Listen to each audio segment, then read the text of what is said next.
мод үржүүлгийн газруудыг маш хүчтэй дэмждэг. Мод үржүүлгийн газруудыг маш хүчтэй дэмжихдээ төр бодлогоор одоо тэр хөнгөлтэй зээлүүдээ олгох ажлаа эхлэхэд нь хавар нөгөө зээлүүдээ олгоод мод үржүүлэгчтэй дэмжиж модыг худалдаж байгаа. Ер нь та ингээд мод үржүүлгээр 42 жил ажиллах явцдаа ер нь гадаадын улс орнууд одоо жишээлбэл модоор маш их хөгжсөн улсууд байж мод одоо ногоон байгууламжаараа ямар улсууд руу ер нь очиж байв? Ерөнхийдөө туршлага судалгаа яг хөлөөр Азийн баг орны 3-2-ыг баг явж ирсэн. Европыг нь баг бүх орн явсан. Ямар байна? Ерөнхийдөө Италид орж үзэх гэдэг бусдаар нь. Ягаад гэвэл бид нар чинь нэгэнт одоо Монголд юм дээр газар нутаг дээр мод тарина гэдэг чинь бас гадны орны туршлагыг судлах мэргэжил мэдлэгийн одоо өөртөө нэвтрүүлэх ийм ажил маш чухал байдаг. Одоо ингээд өвөл одоо бид нар чинь ингээд ажил багтаа болчихж байгаа шүү дээ. Энэ үедээ бид нар аль нэгэн улс орн руу явж туршлага судалдаг. Тэрээс одоо яг тийм хэвж тавтаад сүүлийн 14 жил гэж явж байгаа. Одоо саяхан гэхлээр би сая одоо Малайзаас ирж байгаа гэсэн үг шүү дээ. Тий, Малайз бол өөрсдөө нөгөө бас ойжуулалтын явгаараа дэлхийд тосны ургамлаараа ойжуулалт хийснээр бол нэгэн алдартай орн байж идэг.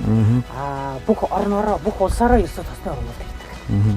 Тэрийг одоо хүнсний тосны ургамалд мод тарьдаг учраас одоо 70 модны тос гэж ярьдаг шүү дээ. Одоо манайхан нэг юм шал савтай тос идээд байдаг шүү дээ. Тэрийг чинь Малайзууд дэлхийн улс орнуудад хүнсний хэрэгцээнд одоо нэг тосны хангамжийг одоо улсаараа хангадаг юм байна.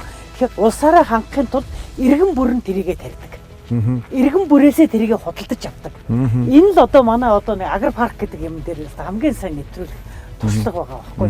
Монгол орнд юу байх хэвтэй юм, ямар ургамал байх хэвтэй юм, яаж бид ард иргэдээс авч одоо улсаа хангаад илүү болсныгаа хааш нь явуулах юм гэдэг асуудал нэлээд чухал асуудал байна. Одоо энэ тэрбум модны энэ ажлыг хамгийн ойрхон одоо туршлага судалж явуулах одоо нэвтрүүлэх боломж ихлээр бид нар хятад орныг харж байгаа. Хятад орны хувьд бол одоо зүүн хойдлын номхон талын уур амьсгалтай юунаас ойжуулалтаа эхлээд одоо ерөнхийдөө өөр Монголынхаа нутгаар одоо ингэж ягаад одоо уур амьсгалаар өөрчилсөн ойжуулалтын ажлыг ерөнхийдөө одоо говь руугаа оруулчихж байгаа ийм улс орн шүү дээ. Тэгээд тэдний туршлагыг харж байхад ерөөсө мод үржүүлгийн газруудыг маш хүчтэй дэмждэг. Мод үржүүлгийн газруудыг маш хүчтэй дэмжихдээ төр бодлогоор одоо тэр хөнгөлтэй зээлүүдээ олгох ажлаа эхлэхэд нь хавар нөгөө зээлүүдээ олгоод мод үржүүлэгчтэй дэмжиж модыг худалдаж авдаг. Тийм учраас тэр хүмүүс үл ерөөсөө нэг би модоо хаашин борлуулах юм уу эсвэл одоо мөнгө төрөхгүй болчихно гэж ерөөсөө айхан байхгүй. Тэрийг болох зэрэг одоо нөгөө хөнгөлтэй зээл олон жилийн хугацаатай зээлэр баг хүүтэй. Хятадын ерөөсөө банкны хүч нь ерөөсөө 0.5 1% хүүтэй шүү дээ. Тэрийг олон жилийн хугацаатай хүчдэг.